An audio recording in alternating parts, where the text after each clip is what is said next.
All right, Kelly, I have given you permission to open your mic and come on and ask your question. Hi. Hi. Okay. Right. Thank you so much for your presentation. It was really, really lovely to hear all that you are doing. And the question I had, I'm living in Trinidad in a cocoa community, and just wanted to find out from you what you think about what would be possible for communities in your area that are growing the cacao to do more processing, and so that some beans go for export, but some beans also stay locally for processing. And is that anything you've thought of or would like to pursue? Yes, definitely. Thank you for your question, because this is something that we need to think about it if you want to create more impact and support more, the farmers. We definitely will go with that direction because, but there are steps, right? So first of all, we believe that we need, by creating a co-op where they can actually have the tools and have education, and it's important that they understand what they are doing and the value of what they are doing. In terms of, building a factory there at the farm level gate, you remember in a slide I was showing that we still have those, it's difficult to have access to the farm. So it's important to, first of all, make sure we have electricity. Second of all, make sure we have water. And then, when we finish with those first steps, then we can think about, okay, how is that we can start a little processing company? Because there is a lot of things that we need to prepare the local population to as well. I think it's a great project. It's something that I want to do. And I think it's even going to support better the cocoa farmers if they can, even if they just make cocoa better, for instance, that they actually consume and use and can sell to local markets. But first of all, we need a little bit more. We need to work a little bit more on getting some financing, and then we can start building those co-ops, because co-ops will really help them to get everything they need. Because it's one thing to put a factory together, but you need to make sure that if you're not there, somebody can take over, somebody can actually continue the work you started. And this is the issue because, in our family farm, we have 100 hectares that we're growing the cocoa beans. But the question is, what happens if, somebody that we didn't train on, or somebody that wasn't receiving all the funding we were able to get to harvest those 100 hectares? What happens after, if we build a factory and we help those smallholders farmers? If we go, what happens? So it's something that we need to think, and we need to make sure that if we're not there, they can still be able to continue with the work we started. I don't know if it answered your question. Yes, thank you very much. Awesome.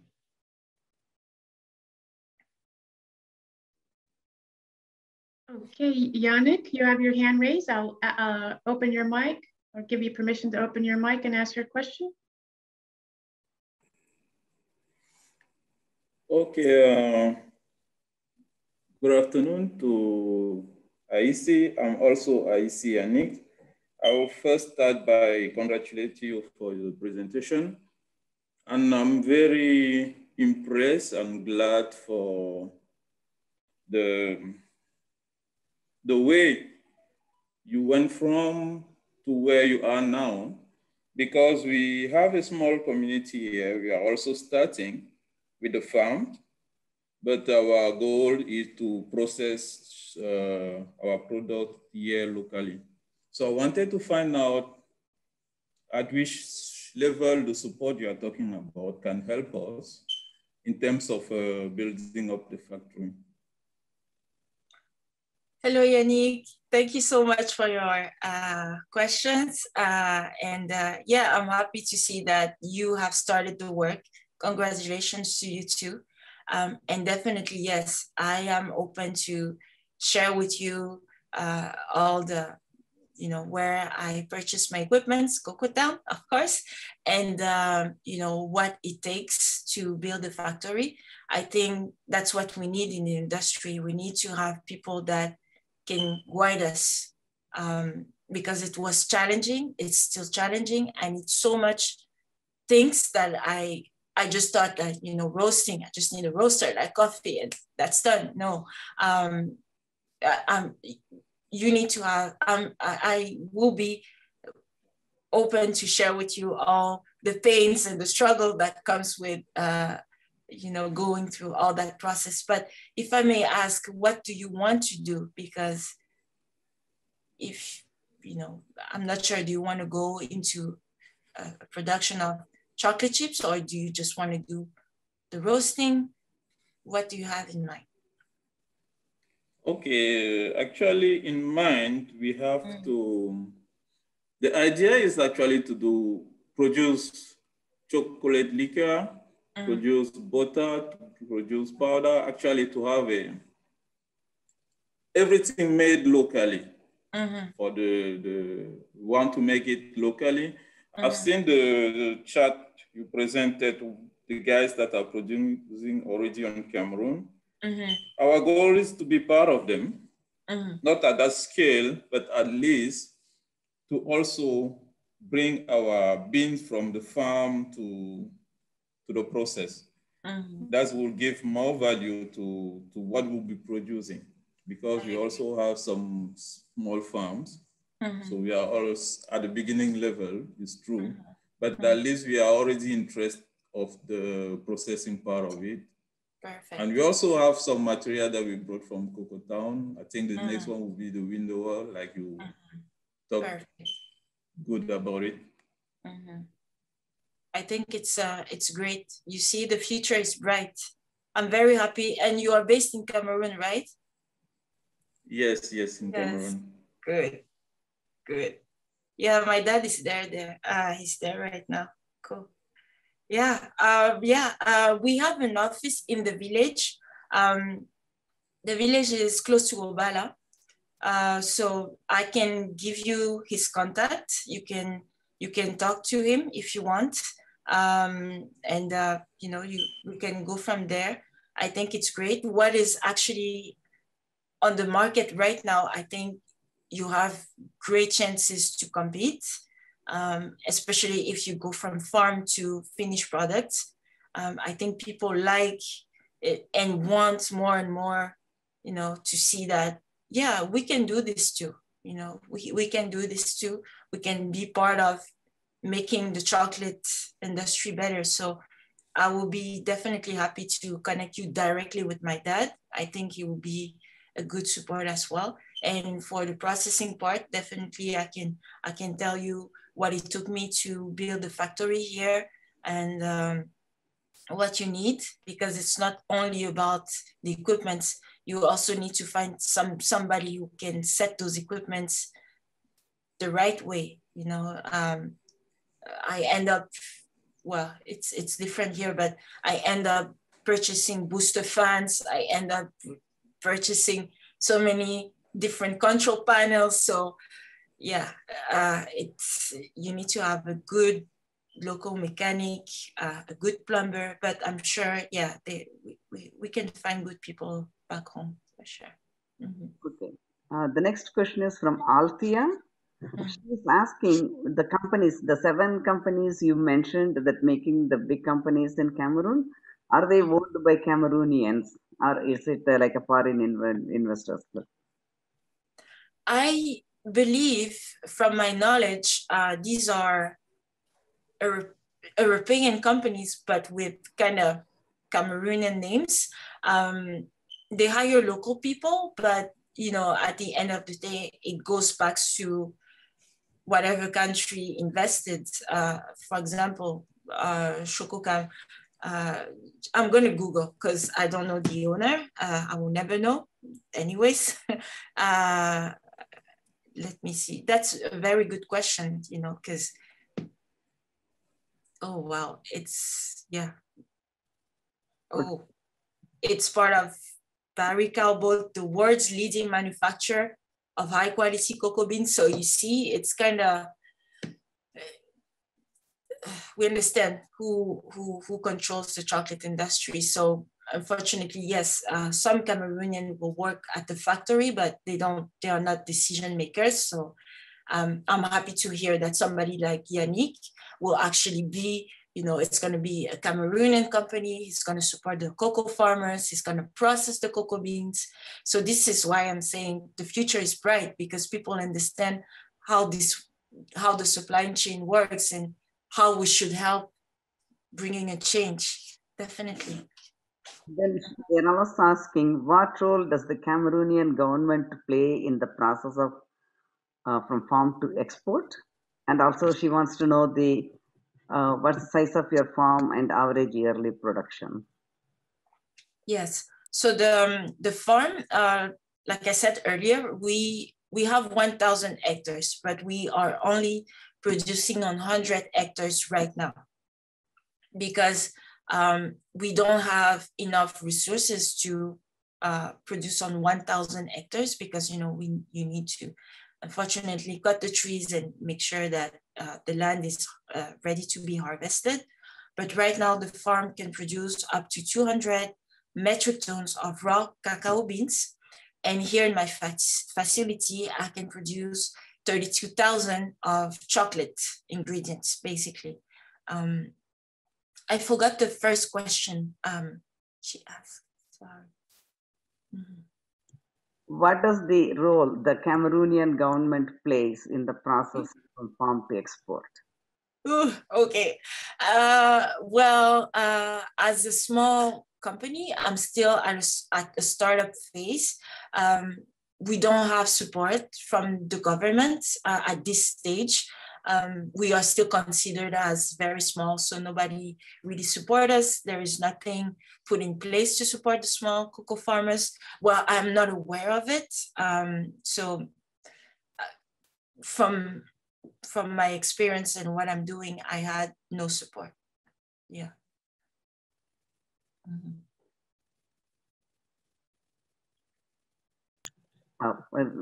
Teresa, Priyanka raised her hand. Yes, very good. It looks like Hello. Hello. Very good. Yes. Hello. Very good evening, ma'am. Very good evening to everyone present here. Thank you for giving this opportunity. My question is to the person, the speaker of today, that we are the manufacturers of the dark chocolates compositions starting from 55 to 99. So we are only manufacturers of the dark chocolates, not even the milk and white. So we have especially restricted ourselves only in the making of this. And we are tied up with 3 of the farmers and supporting them in procuring the beans from them, so that the entire benefit or the middleman amount or the pricing, everything should not be taken by all these middlemen. So this is a pious journey, and I thank Cacao Town founder. Both of the people are so generous and conducting so many of the sessions. And my question for today's speaker is that, am I audible? Yes. Okay, the question to the speaker is that we have been storing the chocolate liquors from the conching and the grinding machines, and I'm not sure like how far we can and in what atmospheres and condition we can store those chocolate liquors, because we are planning to come up with an ideology that older the chocolate value and the pricing and the quality also improves in many other factors. So we want to store it in particular condition. So how would you help us to go ahead with this particular concept? Oh, this is something that we should definitely see talk. Maybe not on the chat. I need to also consult with the team if this is something that we feel comfortable to share, because you know, it's also something that we do. So we just want to make sure that we are comfortable to share that. But please send me an email. I would love to talk about this more in details, if you don't mind. Sure. Yes, because this is not a 5-minute conversation. Okay. Yeah. All right. Thank you for your question. Yeah. Thank you. Mm-hmm. I saw that Aswathang raised the hand, but I don't see him raising the hand again. Or if I don't know if they want to talk, or should I ask their question? Let me just wait for. Okay, Teresa, you want to? I don't know. I invited them to unmute. Okay. So Aswathang, you can open your mic.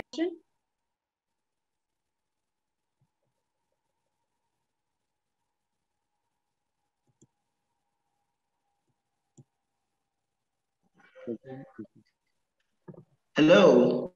Hello. Yes. A great presentation by Ayissi. I'm really impressed and excited. Sorry, I've been having a bit of network issues. That's why it keeps going off and on. Hello? Yes. Hello?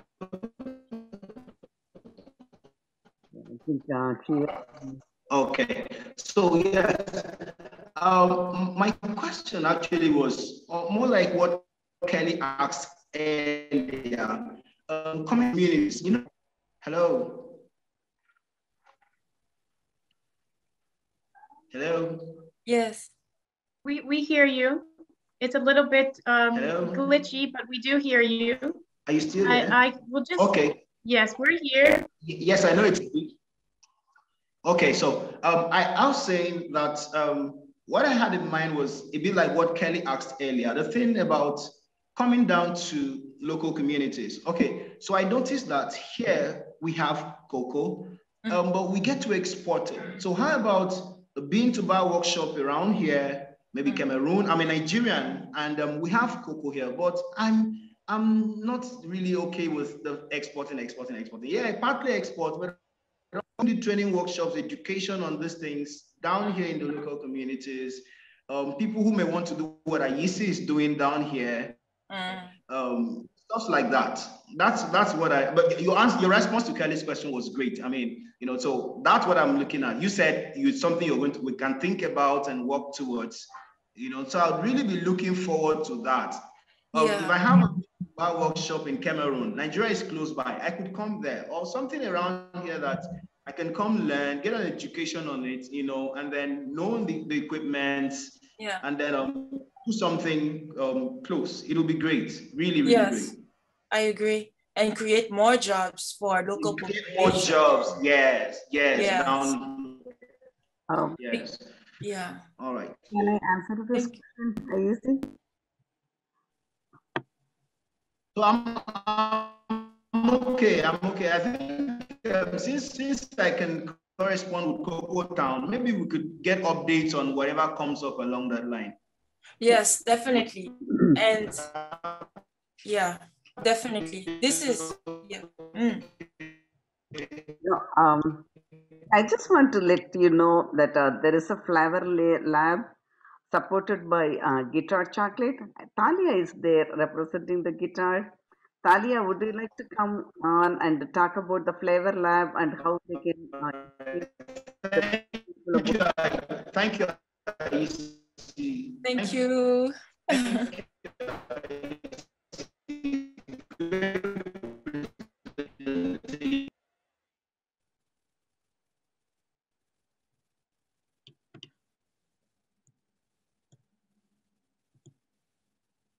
Okay, yeah, Talia is going to be answering the question on. Good morning. Thank you very much for your presentation. This is really expanding, and your venture and your dedication is admirable, and your products are wonderful too, having sampled a little bit. So thank you. And regarding the flavor labs, I know we've had a very big success in Ghana with establishing, and in Ivory Coast and some South American countries. We have a director of sustainability, John 𝗘𝗍, and if you email me, I'll instantly put you in touch with him. He has been the one to, we watch him in the warehouse packing up the manufacturing equipment and sending it over to these countries. They work with the governments as well as the educational system and of course farmers. And this has been very successful with a recent award in the top 50 of the International Fine Flavor Cocoa. And we know, of course, Cameroon is excellent flavor. So any other specific questions, please contact me, or Andal if you have anything. Thank you, Thalia. Yeah, like she said, the Guitar Chocolate has been, establishing this flavor labs, and the local universities and educators, they help the farmers and other people if they want to make, chocolate, they can go and learn from them. So please, email us. We can put in contact with them. Like I said, I can connect them to John 𝗘𝗍. He is the better person to connect. And yes, we would like to help as many people get into this bean to bar at origin countries as much as possible. Whatever help you need, we'll be there to help you. At least even if we don't have the solution, we can connect you to the right people.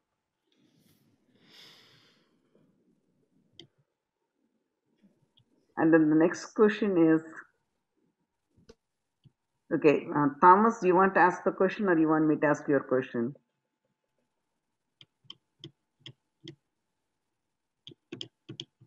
Yeah, please, whoever put your chat, questions on the chat, if you want to, ask the questions yourself, please raise your hand. Otherwise, we will ask your questions and get the answer. Okay, Thomas is asking, what type of machine do you use to extract butter? What percentage of fat is left in the powder? Sure. Hi, Thomas. So to respond to your question, we are using a hydraulic press, and the percentage of the fat in the cocoa powder will be 20 to 24%. Yeah. Then, Mrs. Balu, may I ask a question?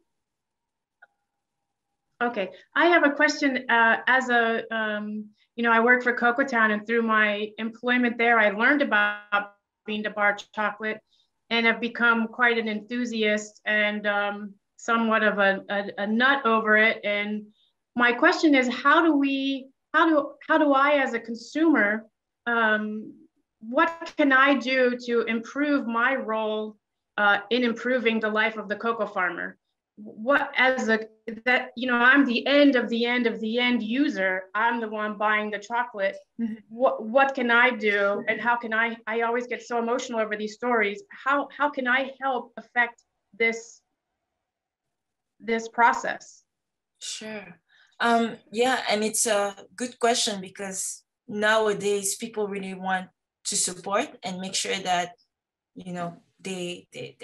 their support is, help the cocoa farmers, the small cocoa farmers. So usually what we do is, when, for example, you purchase from us, we ask you to kind of maybe like a post or share with us a product that you use. And we usually, when you purchase from us, then we can show you how it goes back to the cocoa farmers. So it's really working with those companies who put the farmers first.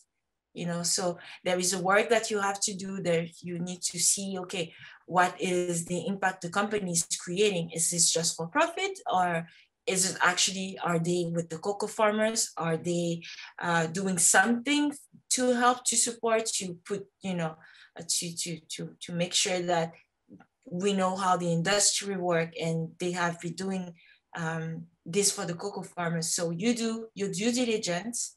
You make sure that when you purchase, it goes back to them, or you share.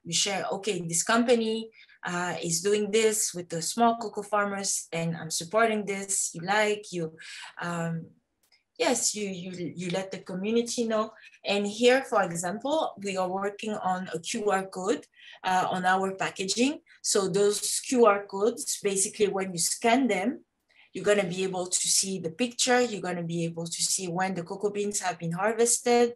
You're going to be when it was transported to Canada. And then you're going to be able to see who processed it in the factory here. And, you know, all during from the bean to the chocolate ingredients, you're going to be able to see the entire supply chain. So by purchasing from us, you're supporting our efforts, you know, of offering that traceability and that transparency. Yeah. I don't know if it responds. Oh, that's great. Yeah, no, thank you for that. And that's really important to me. And I think anyone who's looking to get into business or just starting out, or even is still is got an established business, is to create that transparency. So I, as the consumer, know, because it's really hard to sift through who is actually, you know, people can tell a story, but is that story true? You know, are they just creating a persona, or are they really giving the money back to the farmer so that I, as a consumer, can be informed and make a good decision? Yes. Yes, I agree with you. And it's very challenging, you know, because people just take pictures and pretend they support, but they are not, right? They are not. I mean, the difference with our work is, you know, I have that direct kind of connection with the family farm. I'm a third generation of cocoa farmers. So when, for example, my mom calls and say, oh, wow, the harvest was very difficult. We struggle to kind of the truck, we struggle to cross the roads, and we have no electricity, no water. It affects me directly, you know? So when in my work, you will feel that the connection is there. I care, you know, and what I do is meaningful. They need water, they need electricity. I'm not just thinking about helping to grow cocoa beans that they don't consume. No, I'm working on, we need to make sure you grow things that you actually consume. You have education if you decide to only produce cocoa beans, and then you know what it represents, what the commodity price, you know, you have education. So building that co-op, and soon building that little hydraulic press, because we need to be aware that if you build a factory at the farm, it's going to be more difficult than if you build in the city, for example, right? So impact right there. Yeah, basic needs to get started with. Yeah. So there is a message from 𝗙𝗿𝗀𝗃. He said they are also from, I'm sorry, I don't know he or she. So I'm just going to say they are from Kenya. So they want to see how they can keep in touch with you and exchange ideas. Sure. Ayissi, AYISSI, at my company name, emkaofoods.com, 𝗵𝗇𝗍𝗺𝗍𝗺𝗍s.com. Any day, anytime. Yes. Okay. Does anyone else have any other questions? I have one more question. I learned through these webinars, someone asked the question, I think it was from Saudi Arabia, and he was speaking about something that you alluded to in the beginning, that the chocolate that the people of his country are used to consuming are the sweet, you know, standard chocolate that we grew up with. And you know, how do the chocolate makers like Yannick, who wants to start the business at origin, what can they do to change the perception of bean to bar chocolate so that it creates consumers at the source in the growing countries? Yeah, and it's gonna be, you know, a lot of work, a lot of education.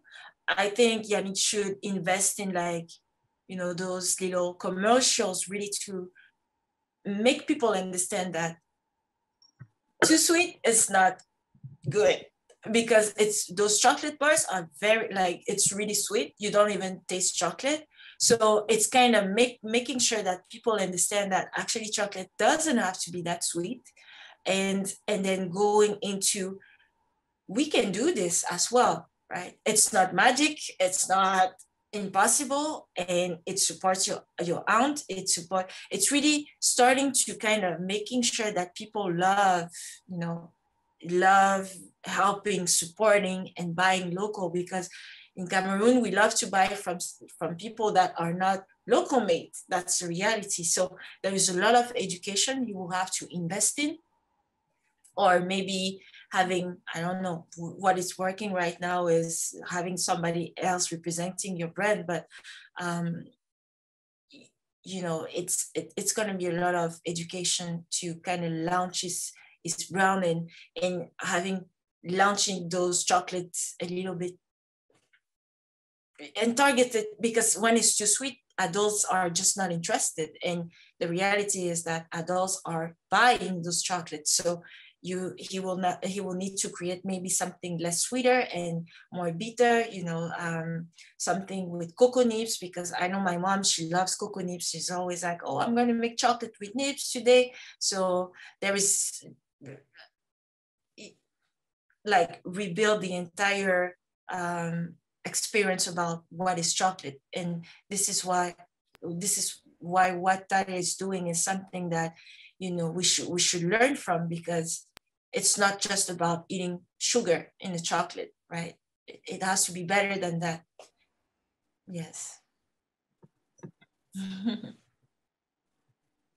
Okay. Yeah, somebody's asking, can you tell more about how you went about starting a factory? With location, how did you get the money, finances, hiring talent? Yes, sure. It's I'm still in process. Like I said, I just have 4 years old. So it went to market research, definitely. It went from, we have all this inventory of beans. What can I do? I cannot just be a bean to bar, because to me, I felt like there is so much good chocolatiers out there. I don't want to compete with them, or I don't want to create something that is mediocre. So it was more that, what can I do with all that inventory? And from there, I just went to who can help me first, maybe to just roast and grind. And because nobody was doing that where I am located right now, I then undertake to go into a factory, right? I went into, okay, this is going to be my business model, because import, export, there is so many people doing that. They don't need another Ayissi importing, exporting, right? So it was very to understand that to be able to help better and to add more value, I actually need to process it. And why did I choose here? It's because my very first investors, they wanted me to open the factory here. This is why I started here versus Cameroon, right? Because nobody, like I said earlier, nobody supported me in Cameroon. But because I still had that dream and that project to support the smallholder farmers, I just kept going. If it doesn't work at one place, you need to keep going. And I'm happy that I found this city, this province, BC, that supported me so much, because here people care about what they're eating, where it's coming from. It was really aligned with what I was doing. So this is why I undertake the factory project. And it was just unique, right? Vertically integrated. Nobody's doing that in BC. And I don't want to go further, but I don't think nobody's doing that in Canada to get started with, from the farm to the finished products. And then the financing, still challenging. I will not say it was easy. It's something that you need to be able to convince. You need to be, because people invest in the person, not so the project. And people saw that with very less, I was able to making sure that my customers actually want that product and validate the quality. I remember, like, I just had the raw beans. I roasted in my oven. I roasted with the pan in my kitchen. I was able to remove the husk with my hands. So I was able at a very early stage to demonstrate that if you give me the tools, the equipments, this is what I'm going to be able to do. So financing, I did a crowdfunding. So people, the local community invested in my crowdfunding. I went into pitches, private investors. I went into local banks, but they really finance my type of project. So not all the banks, because banks are very difficult. I will not even tell you to go there. Please do not, it's challenging. But we have those local branches that support local businesses. So I went there, and then the government, a lot of grants. I had a lot of grants, and hiring talent. The first thing I look for, it's not your skills, it's your dedication. It's if you support the value, if it's you share, if you are aligned with what we are trying to do, how we're trying to help bringing a difference in the industry. And I've seen so many amazing people here. They had no experience with chocolate, no experience with manufacturing, but I can tell you that they share the passion, they share the vision. And to me, those two ingredients matters, loyalty as well. And today I'm so grateful to have them in my team. So you need to see what you value. You need to see if those people, you can count on them, right? And then, I mean, making cocoa butter, you don't need a PhD to do that, right? So I value different type of how can I say that? Yeah, I value different type of qualities. Yes. Yeah. I hope it responded to your question. Yeah. Yes. Yes. I don't see any other questions. That's a great webinar. Yes. Okay. Since there are no other questions and we have another 15 minutes, I want to just ask everyone, what is the biggest challenge in your business or in your, whatever right now, what you're doing? So maybe we want to hear your stories. So can you, if you can talk, we can open your mic, or if we can chat, put in the chat. We want to know your stories too, because you all participate the webinars, but we don't know you personally. We just know the names that come. So all of we want to know, what are your struggles? Would you be telling? Okay, single mom, Black woman. I was 26 years old. So just imagine in an industry dominated by, assumptions and what a manufacturer should look like, should be like, I can tell you it was something else. But generally, because you kind of forget yourself in what we're doing. In my shoes, I kind of tend to forget myself and just talk about the business challenges, and I forget myself, right? So I will start by saying that the challenges in my industry is that to build a factory, well, the route I took is that I'm always compared to bigger guys, bigger players. So you need to be able to have a minimum of $500,000 to start a processing company. So those barriers, it's the financing to get started with. And then the barriers are you need to meet the standards, because like I said, consumers are used to a type of quality in terms of chocolate ingredients. So when you come with something different, they will take their time to validate your products. They know it's good, but they will take their time, right? And then people say they like to buy local, but that's not really, really true just yet, right? They're going to support a little bit, but still, it takes time. It takes time to build a brand. It takes time to build your name.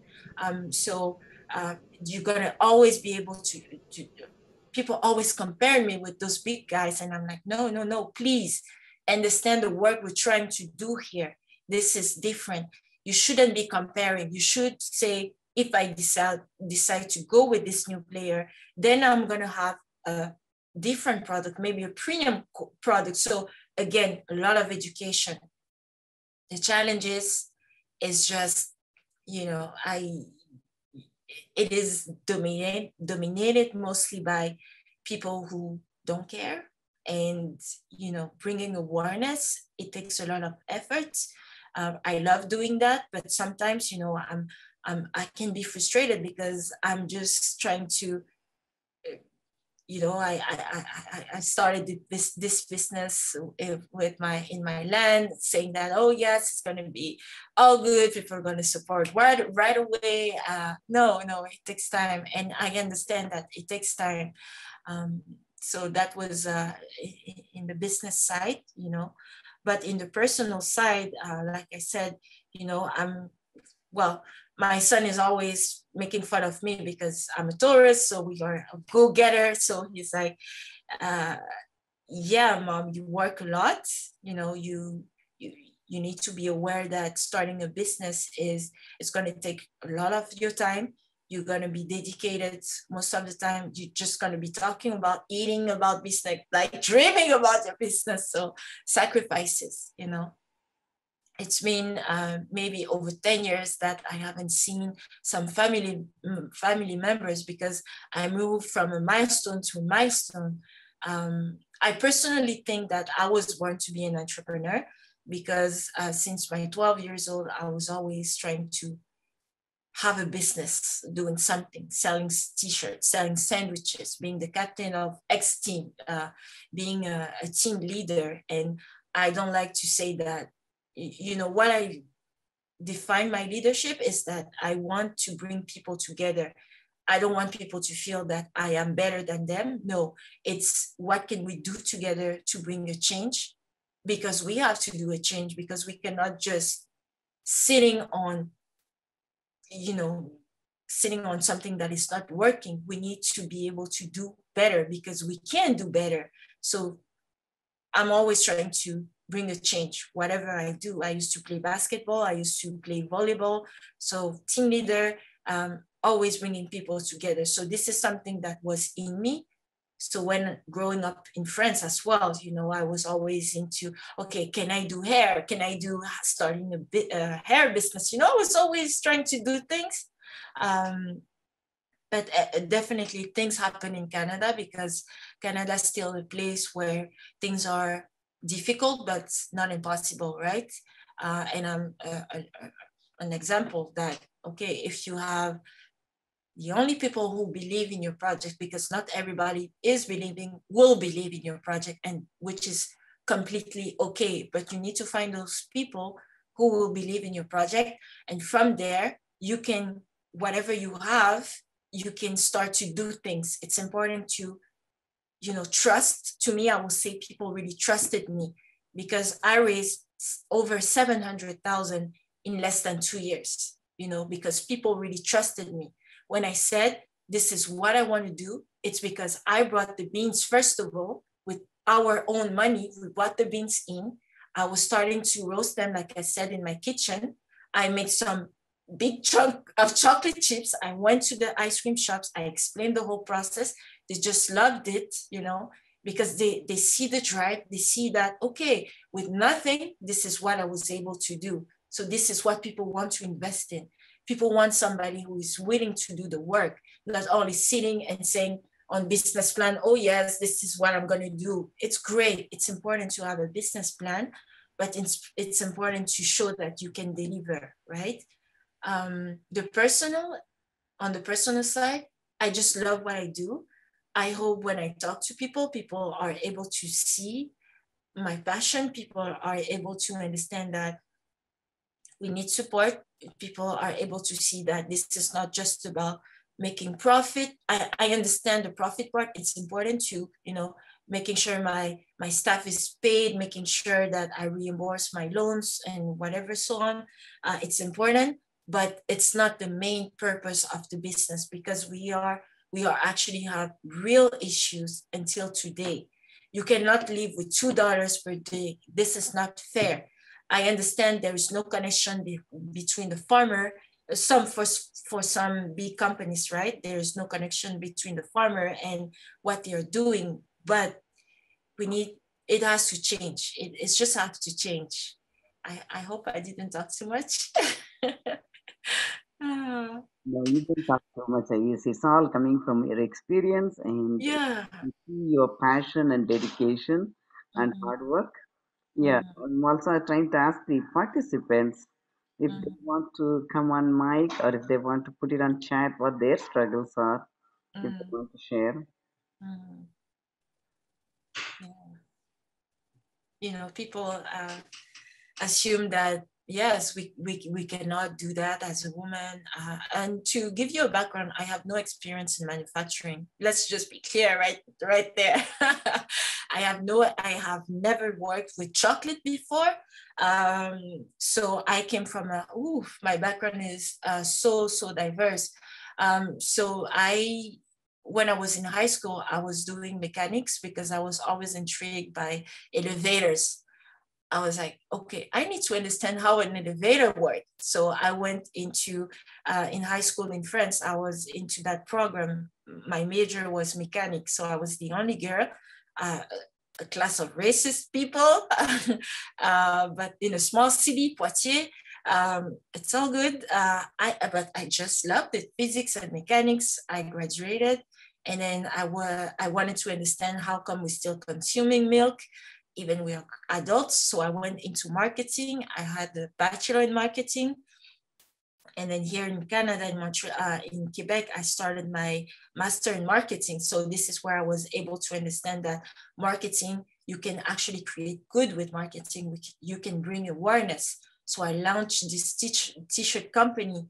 I wanted to have a restaurant, and then just having a conversation with my dad and mom and explaining me that having all those land, they are not sure if after they pass, somebody will take over. What's the next? So just a conversation. And, you know, I just realized, what am I doing? I'm doing all those studies. I'm doing all those projects, working for those companies, but I don't feel connected. I don't feel that I'm making a difference, you know? So I'm just going to stop and I'm just going to help the family farm. So I was like, I'm going to help you guys.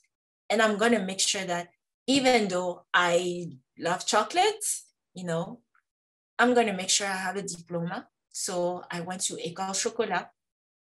I did those 2 diplomas, maître chocolatier, professional chocolatier. I made sure that I understand what chocolate is, how to temper by hand. I did it all. And, you know, it all comes from the fact that I was willing to do the work and I did it. And I had that direct connection, which was to help the family farm and to make sure that after my parent passed away, that I can take over and, you know, keep that system in place, because it's all about systems at the end of the day. Sustainable means that if I'm not there, can somebody actually take over? Can somebody, you know, make sure that the cocoa farmers are well paid? And, you know, you need to understand the reality. Yeah. And then from there, just with the, you know, the chocolate industry, being part of the 𝗵CIA, connect with different chocolatiers who have, you know, 30 years of experience. You know, you need to be really immersed in the industry and really go see I went to the first manufacturer. I purchased my roaster. I went there, I tested the machines. Myself online, I took some courses.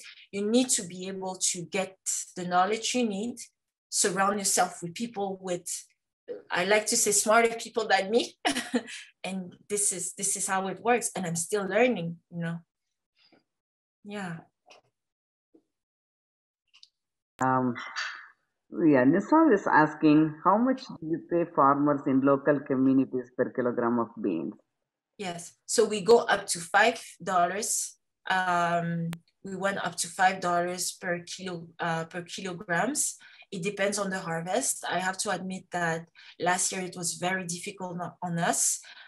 So we don't really pay farmers because we well, per bean. I mean, we pay them the salary because they are helping us to harvest our beans. So we pay them, because the wage right now to different farms is $2, right? Per hour. So we go up to $5. So I must say, so we don't buy the beans from them. Yeah. Okay, Yannick raised the hand.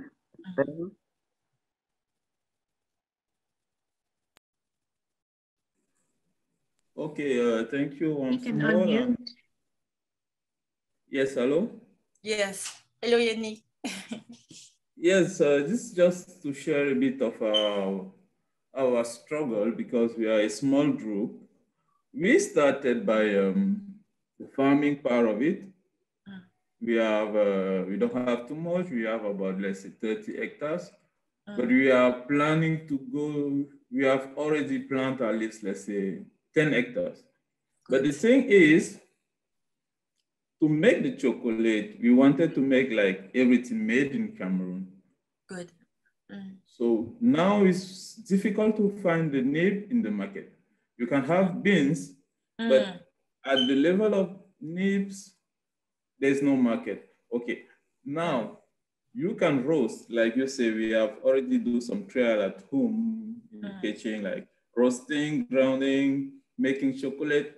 It's not yet the best, but now we are on the process of, before we get our, let's say, big production from our own farms, and then arrive at the processing part of it, we have some barrier. We bought some equipment. We have some challenging. We want to make our own process, like our own, let's say, formula, and also the training part of it. Like you mentioned, locally, it's not easy to have a training facility, or so we try online, and probably, I don't know, we'll be ending up getting to maybe other country to have the training part of it. I've been to Ivory Coast. I met the guys there, which is also already producing. It's also in cocoa farming or cocoa entrepreneur. We discuss, we share some experience. So this forum actually gave us a good opportunity to meet people, and I appreciate your sharing, because it gives us courage and it will help us also to keep up moving. Actually, that's what I wanted to share with you guys. Yannick, if you don't mind, please send me an email, because I'm planning to go back to Cameroon next year.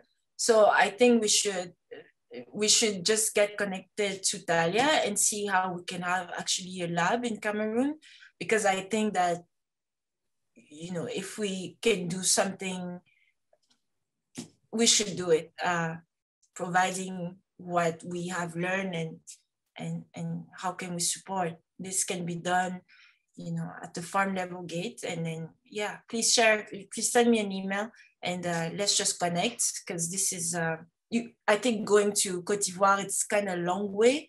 It's not okay to have to travel all that way to just have training on chocolate. It's great, but you know, we should be able to have something in Cameroon too. Yeah. Perfect. That's great. Opportunities. That brings to the end of the session. If anybody else has any questions, Teresa? I saw Kelly had the hand raised, but then it went away. So I don't know, Kelly. She came back. Okay, I'm gonna allow to talk. Thanks. I mean, the end part of this discussion has just been really, really wonderful. And one of the things I think would be great to think through, I know you're at the beginning, you know, it's a young development you've done, Ayissi, is as it grows or as other people follow this model.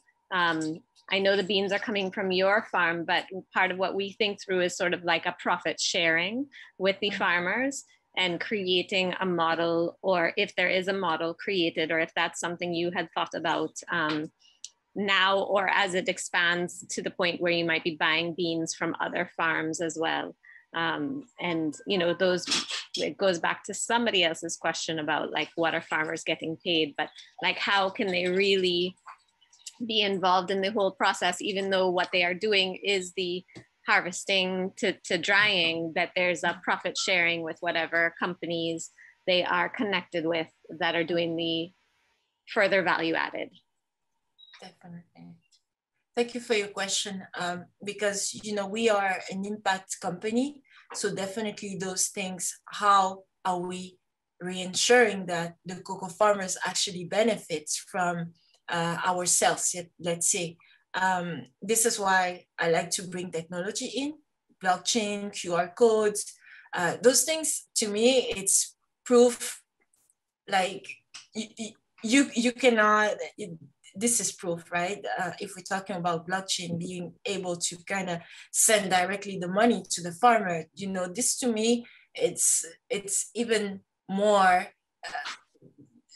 you don't need somebody to just take a nice picture. This is proof. This is something that you can track. This is something that you can see. And then just the numbers of farmers, we are able, for example, year one versus year two, right? So we just started this year. We opened the facility in February of this year. So the idea behind is that starting next year, for the next harvest, we're going to be working with 100 farmers. But in 2023, the idea is to work with more. And then as we work with them, creating an impact means, okay, those farmers, are they able now to understand that this is the work that they have been doing? This is how much they have been paid. You know, we can, those things with tracking system, blockchain, you are able to see, you know, all the documents that are uploaded. And this is, some companies, you know, they really want to see those documents, but for other, for example, the regular consumers, they will just see, okay, the farms now, we used to start with 100 hectares, but like after 5 years, we work with 150, you know, you can see the progress. And then this is how we're going to make sure that the impact is created. What you need to know is we want to work with so many different farms. We want to, like I said, we want to start in the center region of Cameroon, but we want to grow the west and go out of Cameroon, Nigeria, why not, and go out even Trinidad. I'm pretty open, right? Even Brazil, I'm even thinking of Brazil, but we need to make sure that we respect the steps, because it takes a lot of financing support. It takes a lot of different type of resources, and I'm not there just yet. But where I am is that I have the vision. I know how I can create an impact with what I have. And, you know, this is the course of the business. And I'm always open to receive feedback. For example, I started with this traceability system for my consumers in BC. But guess what? Everybody, well, even in the US, my customers in the US, they want to see that. They want to scan the QR code. So something that I thought will just be for a next market, it's actually, everybody wants to see that. So to me, it's just bringing technology in what we're doing. And also, you know, as we grow, definitely supplying to different farms. Yes. Thanks. Okay. So that brings to the end of the session today. We just want to make a small announcement. Our next webinar is going to be on August 14th, and Dr. 𝗙𝗵𝗿𝗀 from Mexico, he is going to give a webinar on how the small scale chocolate production from bean to bar is helping the local communities transform into self-sustainability. So we would like to see you all again on that day. And till then, please be safe. And I thank you all, my family, all our employees, Teresa especially, and Raghavendra in India. They are supporting the back end. And everyone, you know, Ayissi for your, you know, wonderful presentation, and all the people, you know, some of them are in like midnight time zone and they are still, you know, staying here and watching. Thank you all. And if you missed it, like Teresa said, you can get the recorded thing. So thank you. Thank you, God. Loka samasta sukhino bhavantu. Stay safe and healthy until we see you again. Thank you. Thank you. Thank you all. Thank you. Thank you.